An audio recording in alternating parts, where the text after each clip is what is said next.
Hello Clash Royale fans, and welcome to the OGN Super Arena here in sunny Manhattan Beach, California.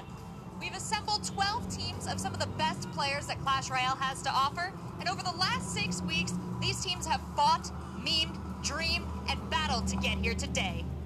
Our standings were close, but now only the top 6 teams remain to face off in one more day of grueling competition. Sitting at the top of our playoff gauntlet is SK Gaming. Showing consistent play throughout the season, they've really stepped it up in the last 2 weeks to move themselves up from mere contenders to our first place team. With Morton and OP Sam as their powerhouse duo, and SoKing and Sergio Ramos holding it down in head-to-head, whoever has to face them in the finals will have to pull out all the stops. Finishing the season in second place, Liquid came roaring back from a lackluster showing at the beginning of the year. With a late season switch in their 2v2 setup, Liquid has been steamrolling through teams, sweeping their last 3 opponents. Now this team of all-stars has only one more step on their journey to prove that they're the best. Coming into this gauntlet is number 3. Immortals is in an interesting spot overall. With their usually consistent pair of Ah Crap and the God RF wavering in the mid-season, they've had to find other strengths to fall back on. However, with Royal hitting his stride and Lapacati waiting in the wings, this is not a team to sleep on. Among our teams with a 7-4 record, Fnatic find themselves in the 4th spot on our gauntlet. Not an impossible spot by any stretch, but they have a long way to go if they want to claim the CRL West Championship. They've had to make some changes and adaptations throughout the season, but with Javi Catorce anchoring their head-to-head, no team is safe. Now, in our 5th position, we have Complexity, a team that many thought would be at the beginning of this list. With 2 close defeats and a couple dropped games over the regular season, Complexity find themselves with a huge task ahead of them. Will they be able to come back and assert the dominance we know they're capable of? One thing's for sure, they won't be going down without a fight.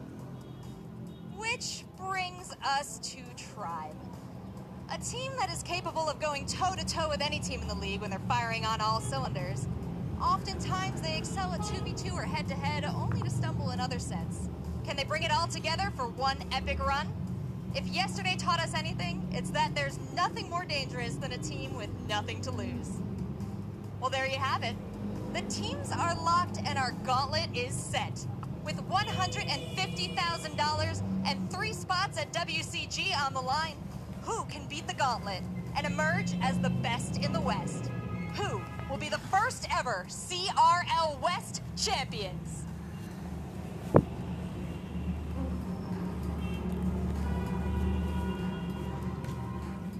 Weeks upon weeks of furious play between 12 teams. Now only 6 remain for our final day of CRL West Split 1. The playoffs. Hello and welcome to Clash Royale League West. I'm Rich Slayton, that's Andrew Guy, and we have 6 squads firing on all cylinders, trying to make a machine on China. Andrew, it has been wild so far. I could not agree with you more. And starting it off today, we have Complexity going up against Tribe, 2 of the best 2v2 duos in the entire league. I truly believe who takes the 2v2 set, and I've said this before, will end up taking the match, Rich. And of course, that's a long road to get through the 5 teams above from the bottom to go all the way to the World Cyber Games in Xi'an, China. The top 3 squads will make their way there, but they've already won something simply making it to playoffs. Our prize pool pays out to all 6 spots, and of course, at the top you get the biggest at $60,000. Second place takes $40,000. Third place, 20 big ones, 15K for 4th. 5th place gets 10, and 6th place does walk away with enough cash for a nice jet ski, or a trip to Hawaii, or maybe a hog rider. A beautiful hog rider. Andrew, it's a tough journey though to make it to that top spot. Yes. The top 3 go to the World Cyber Games.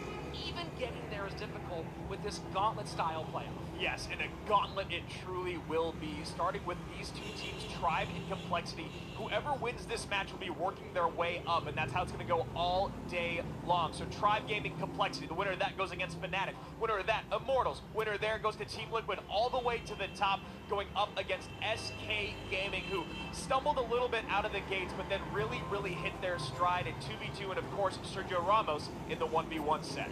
And we open up with a team that, of course, was near the top almost the entire season complexity and found some difficulties in the middle, going up against Tribe that was just back and forth, back and forth.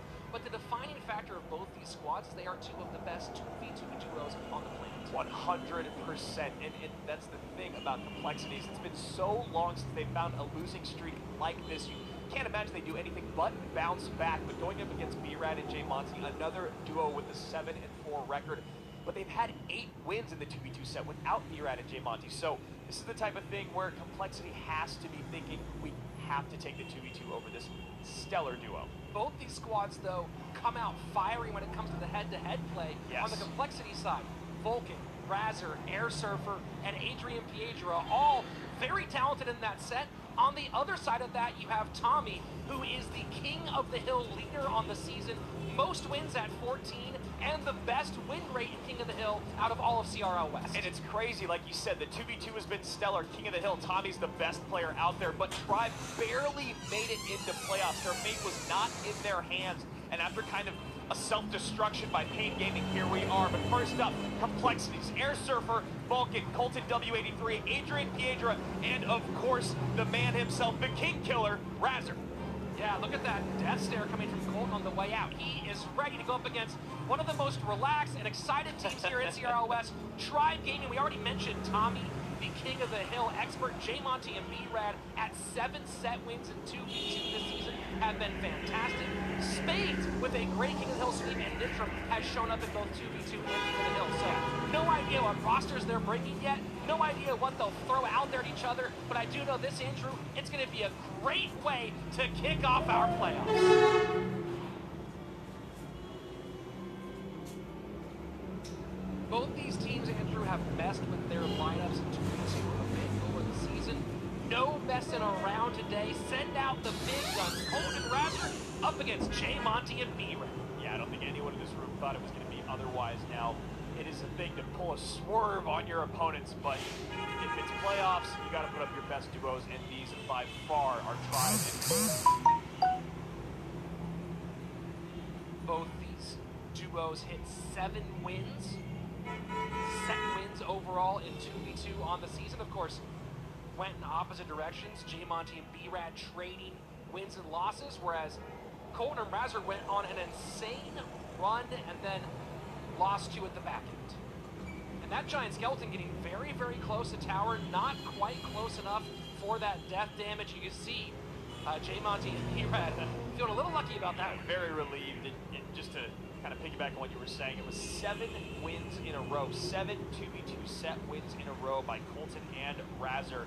And then they started losing sets and losing matches, just back to back to back, 3 in a row to SK, Immortals, and Fnatic, who are all now ranked above them here in playoffs. Colton and Razor going to RG one season with double Royal Giant. Inferno Tower plays very nicely, coupling with that Ice Spear, going to mitigate all of the damage. First 90 seconds of our playoffs away, and at the moment, Colton and Razor holding a lead, seemingly have corrected some of the small challenges they had at the end of the season. Yeah, and one thing to kind of follow as the day moves on is that, you know, teams are going to obviously want to be playing the deck that they're best with early so that they can advance, but then at the same time, you want to be able to keep those opponents at the end of the day guessing what you might be running. So it's a very interesting position that we haven't really experienced before. We'll see how deep those deck pools actually run in 2v2. There's been kind of a central meta of Graveyard, Royal Giant, Ram Rider, Lava Hound, and a little bit of Miner mixed in. Final minute of regulation, and still things holding about the same.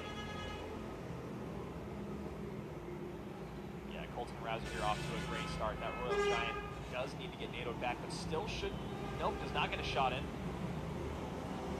Giant Skeleton in front of the Royal Giant. Inferno Tower does come down. Very nice kite with the Ice Golem. Yeah, with that lightning down, you see the immediate NATO from Complexity. However, the Royal Giant does get one more shot in, so despite being ready for it, Tribe still gets away with one. Ice Golem kind of seemed like it might have, in some ways, forced the lightning to be out a little earlier than anticipated, potentially.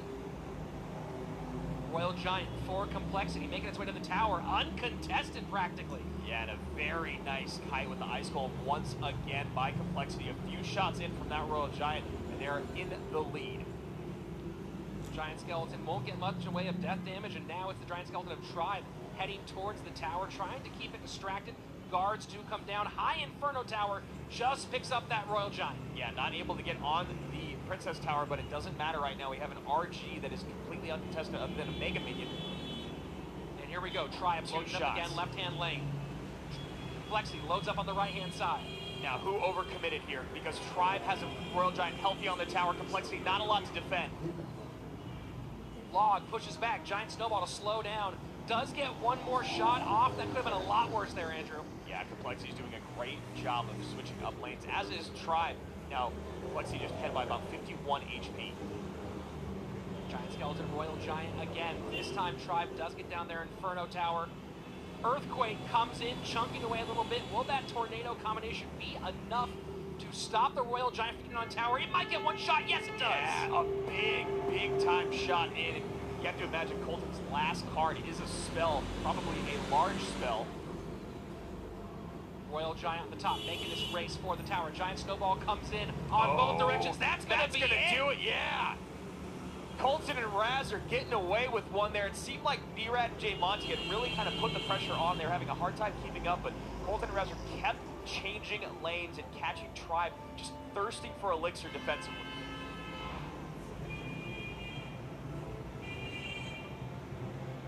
So one more game win here for Complexity. Cold finished the season 7-3 on sets. Razzer 7-4. G-Monty and B-Rad also went 7-3 on sets, but Tribe overall, one of the few teams to hit 8-set wins with a very nice 2v2 victory from Tommy and Nitram early in the season. Yeah, it's pretty incredible to see Tommy just playing King of the Hill, 1v1, 2v2. It doesn't seem like there's a lot he cannot do when it comes to Clash Royale. Yeah, but I've heard not a good shuffleboard player. Ram Rider again coming out this time for Tribe. This is a deck they have not played a lot this season. In fact, going 0-3, so maybe a bit of a juke here, Andrew. Yeah, I mean, the Ram Rider being used a lot early on kind of got buried up, and we saw more and more Royal Giant, which was always popular, but Lava Hound and Graveyard specifically have really increased their appearances here at CRL West in the last few weeks. So when these two squads met during the regular season, these 2v2 duos did not end up going head-to-head. In fact, it was that Nitram Tommy facing off against Razzer and Vulcan. And you understand why they wanted to put Vulcan in that 2v2 set, kind of change things up, maybe make people more available in King of the Hill in 1v1, but you know, they didn't get the results they wanted out of it. Colton and Razzer have been together for so long, it just seems wrong to break them up at this point. And that's massive hit. That's a right Royal Giant push, first 90 seconds down. Complexity out to a big lead. Yeah, so we'll see if this freeze actually capitalizes for Tribe, and they're committing a lot of Elixir to this push. The Musketeer kind of saves that push in the end with all that commitment. Ram Rider doesn't connect, but her big gun takes that left-hand tower down to 1382. We are heading into double Elixir time. Complexity ahead by a few hundred HP. Yeah, they have to make sure they remedy that defense next time. They were so focused on the Ram Rider that they kind of ignored or neglected that Musketeer, and as you said, she did a lot of work on that tower, almost evening things up to which seemed like Complexity had already started to run away with this game. A lot of poison value here on the left-hand side for Tribe, trying to find some way to sneak through. They do even the standings a little bit here on HP, but take a look at this. Needing to use that defensive freeze against the Royal Giant. Yeah, and a perfectly timed Royal Giant Lumberjack from Complexity to try to get away from that Giant Skeleton Bomb and in on the tower. They still get a shot away, so that shot will do it. It is within spell cycle range now between Earthquake, Poison, Snowball, and Log. Tribe needs to sell out if they can have any hope of stealing this game back. Ram Rider comes in. Do they have the spells to support? Giant Snowball trying to make some room. A Log needs to come down. Ram Rider does barely connect. Freeze comes in, but she goes down. Yeah, and that now is a huge overcommit. Both the poisons come down, and that is gonna do it. Complexity sweeps Tribe in the first set of 2v2 here in our playoffs. That is such an important way to start this day for Complexity, Andrew. The end of the season with a couple of bumps in the road, and you gotta feel like coming out strong in 2v2. Winning this set, of course, is important for this match, but it might be important for their hopes for the entire day. I couldn't agree more. I mean, Complexity here, Matt Rutledge and Coach Kyle have so much faith in their 2v2 duo, and it really sets up their team for success going into King of the Hill. Not that they need a ton of help in King of the Hill, but it's always nice to have that cushion. So leading off for Complexity will be Air Surfer, followed by Vulcan, and bringing up the rear is going to be Razzer. Across from them, Nitram taking the tower, an appearance we have not seen him for a little while. Tommy in the number 2 spot, and Jay Monty as their aim. Yeah, quite surprised to see Nitram in this set, honestly. I mean, he's 1-5 in head-to-head play, 0-3 in King of the Hill, but again, with Complexity being so famous for the amount of prep that they do, probably trying to confuse or at least throw a wrench in their game plan.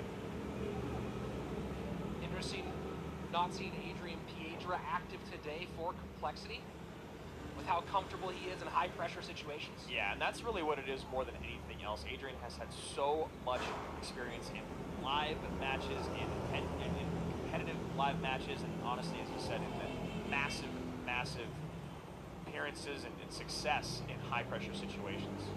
Hog EQ, Hog Rider does not get a shot, but some damage from the Earthquake up against Air Surfer, who's looking like RG Furnace with guards. For those of you who've been keeping track at home, if this is that deck, it is the lowest win rate deck in all of CRL West at 18.75%.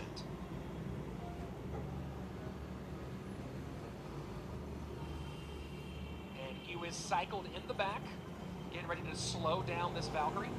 Air Surfer just looking to play some stout defense as he gets through this single elixir time. Once double elixir hits is when he's going to really start to put up the pressure. Having the building and the guards is really nice, but the guards are susceptible to that Earthquake. And now we go, our next Hog down for Nitram. This one will get one shot. Heading into double elixir time, it is now Tribe's Nitram with a slight lead, and Air Surfer goes aggressive with the Royal Giant right at the bridge. Yeah, and no guards there to defend the Royal Giant from the Inferno Tower, so that is a very easy defense for Nitram. Baby Dragon opposite lane here from Air Surfer. Air Surfer's going to have a hard time keeping up with the cycle, Rich. I mean, it's so fast, it's so furious. The Earthquake takes the Furnace out of play. Very, very difficult. So here we go, final 35 seconds of regulation. Nitram playing very well, in a good lead, able to get back around to these defenses very, very quickly. Air Surfer goes RG in the back, trying to find a way to build a big downhill push. And a high, very, very high Inferno. Gonna get Lightning out of the way, and now we have a pretty healthy Royal Giant coming to the tower. One shot does not get a second. We're heading to sudden death overtime. Air Surfer fighting back into contention. Yeah, just one good Royal Giant push can even up this game just like that. And Nitram here trying to fix his cycle, it appears. And there we go, wondering when Nitram would go opposite lane. Lightning onto his tower. Valkyrie trying to clean up. Should be back to an Inferno Tower when necessary. Bar Barrel Archers. Yeah, Air Surfer's got to start building these pushes so that he can bait out the Inferno Tower. The problem is he's got this Hog Rider coming in fast and furious so regularly in the right-hand lane, so Air Surfer himself might need to switch. 35 seconds away. Healthy Baby Dragon making its way across the river. And Valkyrie behind. Good job turning that Baby Dragon. Yeah, that's got Earthquake value written all over it. Hog Rider should still get a hit. Does not. Very, very well played with the E-Wiz to the left. Archers come out from the back to meet that E-Wiz. Might be a little low and they get stuck, so force the skeletons out. Stop the E-Wiz. On the right-hand side, two big swings from the Mega Minion. Yeah, those Mega Minion swings really evening things up. Now giving Air Surfer the luxury to switch lanes if he wants to. He still seems to be quite opposed to it. But these Hogs coming in and building a counter push to a lane that you're not supporting is starting to really add up for Airsurfer. Now we see him finally switch again. Inferno Tower nowhere in sight for Nitram, so that's a couple of big shots here, putting Airsurfer right back in the mix. Yeah, Airsurfer really needs to keep up the pressure right now. There you go. Hog Rider comes down. Enough for the Furnace in the tank. Furnace played high and right into the EQ. Baby Dragon gets a couple shots on the top side as well. Yeah, that second hit needed to not happen for Airsurfer. He came down. We don't know if it would have landed or not, but the E-Wiz was definitely the safe and correct play. High Valkyrie splitting skeletons, and now Hog Rider at the bridge, trying to find a way through. One swing would be massive right now. That's and gonna he gets be it. a big one right there. Oh! Two big swings. A perfectly timed snowball, and Nitram actually takes his very first King of the Hill victory here at playoffs. Airsurfer goes down first for complexity. So up next is Vulcan. As the head-to-head specialist for complexity this season. Now he has struggled in his last couple appearances. He fell to Sergio Ramos, he fell to Royal, he fell to Henan Kava, Wings, but that does not mean he cannot bounce back. We've seen him do incredible things thus far. And Andrew, despite the rough run of King of the Hill he's had as of late, even with that, he is tied for third on most King of the Hill victories this season at 11. Yeah, head-to-head, he's in 14 and 8. King of the Hill specifically, he's in 11 and 5. And I actually ran into him the other day, and he was just telling me, you know what, just make a couple misplays. That's what happens. It happens to everybody. Ready to bounce back, and that's the exact correct mentality you have to have. You can't let it get to you. You can't start questioning your ability. Everyone makes misplays. Everyone misclicks. So far looking like two different versions of P.E.K.K.A bridge spam, or maybe P.E.K.K.A bridge spam for Vulcan and one of the Prince versions for Nitram. First minute away, and we do not get a connection, but Vulcan is slightly ahead. Yeah, and that zap allows a few extra hits to come in. Zap went from being one of the most played spells in last season to a very, very low play rate, only used in about 13.5% of decks this season, sacrificing spots to Barb Barrel and Snowball. So P.E.K.K.A comes down for Vulcan to take out the Ram Rider. Nitram does not have enough elixir for a P.E.K.K.A of his own, so he was what he's going to have to use. A great Barb Barrel. Perfectly picks up that Bandit first, 90 seconds away, and that P.E.K.K.A making a beeline for the tower. Yeah, Vulcan knows that Nitram has nothing in the tank to deal with it, as does Nitram. As you see him shake his head, and all it took was that Bandit to the left lane, just committing enough elixir from Nitram to find that opening for Vulcan. E-Wiz Zap takes care of that push, and Vulcan feels like looks like he's feeling it at this stage. Here we go, sudden or into double elixir time. Ram Rider comes out for Nitram. Yeah, I mean, you can make a few mistakes, but the thing is when Vulcan is firing on all cylinders, he is the scariest man on the tower. Barb Barrel cycled to pick up the Royal Ghost, and Vulcan loads up P.E.K.K.A opposite lane, and immediately Mega Knight comes down to the right-hand side. So you can imagine that Mega Knight might be kind of opposite, which is why Nitram immediately plays those minions up high. A great play, but that is going to be just enough to get the P.E.K.K.A involved. E-Wiz down, Bandit in response to the Ram Rider. Royal Ghost comes down as well, but Ram Rider EQ Bandit on that right-hand tower, gonna do a lot of damage, but even with all that, Andrew, 22 seconds left, looks like it's gonna be Vulcan King taking game 2. And a very healthy P.E.K.K.A on the left-hand lane. This is going to be it. You see Vulcan doubling down on offense to make it so that there's no opportunity for Nitram to go back on offense. He's caught playing defense, and Vulcan back to doing what he does. Now 12 and 5 in King of the Hill. Evening it all up, that's a big win. Nitram played very well in game number 1, game number 2. Went up against one of the best in the world. But now, Andrew, we get to see a big-time matchup. I told you Vulcan was tied for third in King of the Hill victories this season. Up next, the guy who had the most, not just the best win rate, most wins. Tommy comes in with those 14 King of the Hill victories. So now two of the most versatile, two of the most accomplished head-to-head players for either squad and in all of CRL come together here in the first round of playoffs. And other than just a King of the Hill game victory going towards either squad, Rich, I think a lot of confidence from both squads rides on this because, again, this is the best of the best for both sides. Yeah, it's very well, Andrew, that this game could decide the match overall. And who better to put those stakes on than Tommy and Vulcan? You mentioned the word, Andrew, versatile. These two guys aren't just mechanically sound, their deck pools are very deep. Neither one has played the same deck more than twice or three times. Most of them have varied their deck each and every game out. So you see here Vulcan most likely running Hog EQ with Valkyrie. Tommy on the other side of it, looking a little different, seeing Rascals, Miner, and Guards all together. First minute away, second Hog Rider down for Vulcan, picked up by the Inferno Tower. So might this be a Miner Rascals balloon variation? And wall breakers, wow, no one expected that. I don't think Seth expected that. Wall breakers just made their debut, not just at CRL West, but in the playoffs. You see Tommy there kind of laughing to himself. I'm shocked. Now, we saw Wings playing the E-Barbs, but we all know there was a little bit more of a story to that. At this moment, with everything riding on this game, everything riding on this match, I'm just shocked. There is absolutely no way to have predicted this deck, Andrew. I don't care who you hired as an analyst. I don't care if you found a psychic who actually read Tommy's mind. You did not see this coming. Yeah, because if your analyst told you Tommy was going to run wall breakers, I mean... You probably fired him. Yeah, exactly. So here we go into double elixir time. Miner control with wall breakers up against Hog EQ. This is a fascinating deck, and I'd love to speak with Tommy about what exactly he sees here with the synergy of these cards, because as of right now, you see the Miner looking like the main win condition. That coupled with the wall breakers. I mean, wall breakers do a lot of damage when they connect, but you got to get them there. Inferno Tower down for Tommy. EQ will help, and he Miners opposite lane immediately. Snowball! Beautiful prediction snowball on those skeletons. Yeah, very, very well played by Tommy there.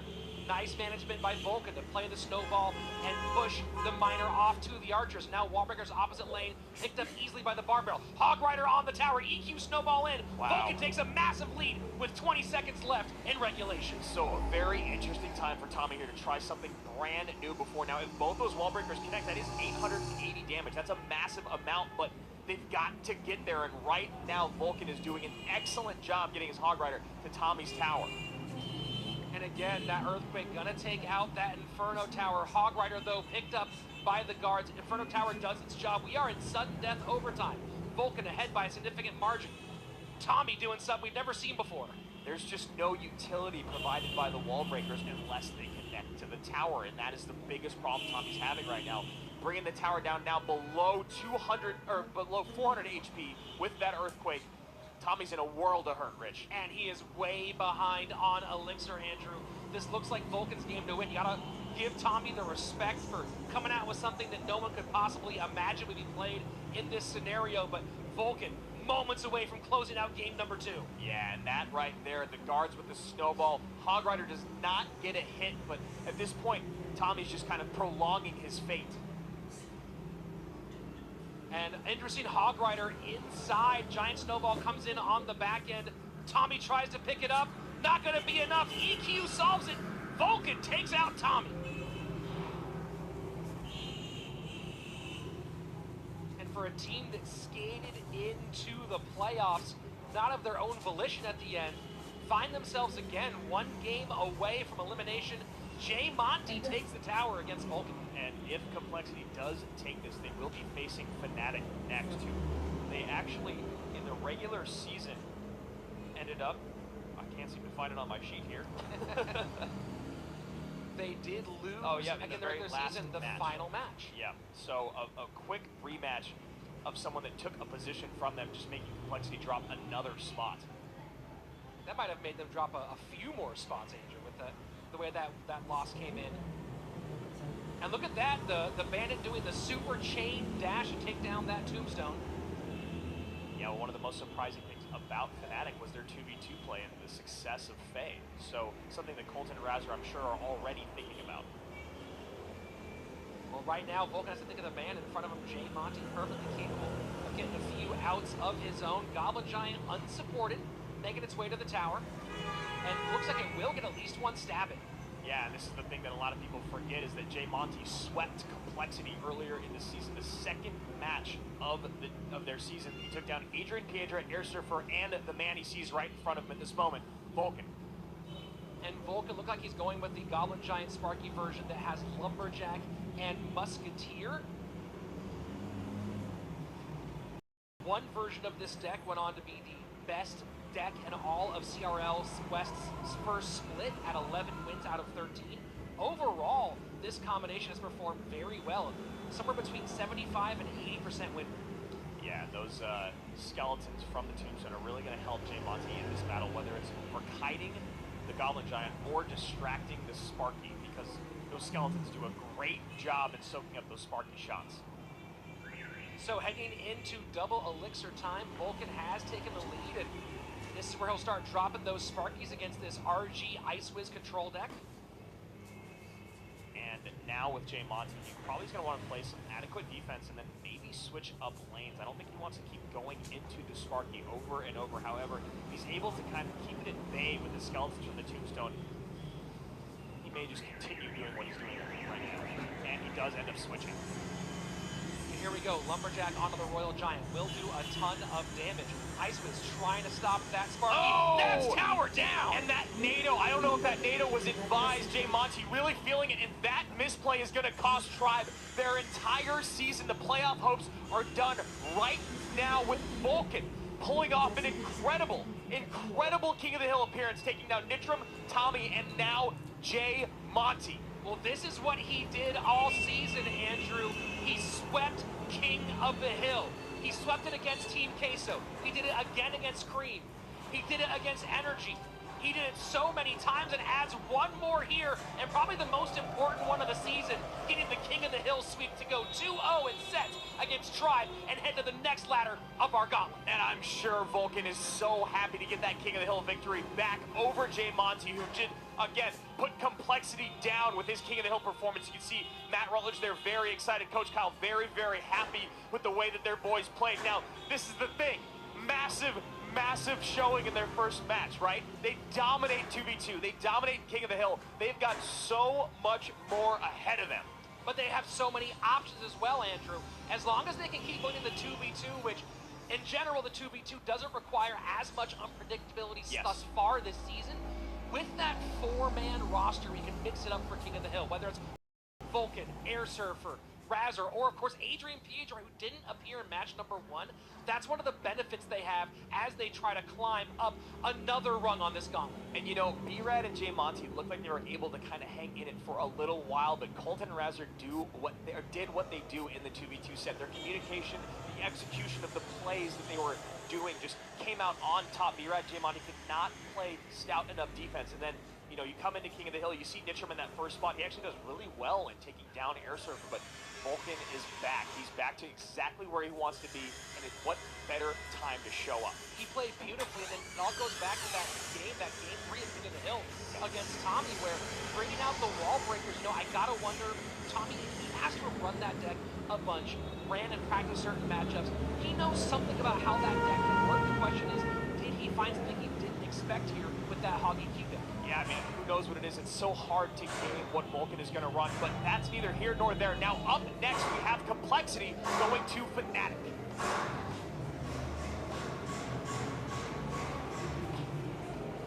So up next is the rematch of the final match of the season for Complexity, one where they went down in a quick sweep. And a big part of that, not just how they comparison, but maybe somewhat underrated Fed. Yeah, I mean, so Complexity got swept in 2v2. Then Razor turns around and sweeps Fnatic in King of the Hill. And then it comes back with Hobby sweeping Air Surfer in the 1v1. So it was a day of sweeps, and now both teams trying to correct where they fell short. You know, for Complexity, obviously the 2v2 and the 1v1 set, but a big-time King of the Hill sweep from Razor is something that Fnatic has to pay very close attention to. And we just had a big performance from Vulcan as well, so any one of those three can come out swinging. Of course, on the other side, Faye, the #1 2v2 player this season, leader in both sets and game wins. And then on top of that, the breakout young star for Fnatic, Mikel, who has worked so well into their squad. Yeah, Mikel has found a great position for himself in that King of the Hill set. You know, Javi Catorce right there on the front. You see the man, Javi Catorce, one of the absolute best 1v1 players out there. And honestly, Rich, I want to see Javi and Vulcan go head-to-head. I don't care if it's in the 1v1. I don't care if it's in King of the Hill. I just need it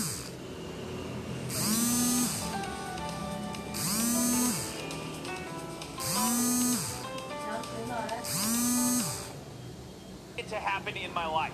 It's one of those matches that everyone wants to see. And you see the full roster here: Asuchini, Faye, Yarai, Javi 14, and Mikel. Most likely, Faye and Mikel taking that 2v2 stage. And Yarai has been mixing in nicely, the latecomer to this squad. Yeah, you know, Yarai hasn't had a ton of success in wins, but what he has done has been able to shake up the roster for Fnatic, making their opponents guess. Now, obviously, we found the 1v1 special, we found the 2v2 squad, but where Yarai falls in to the King of the Hill is what is really up to be questioned.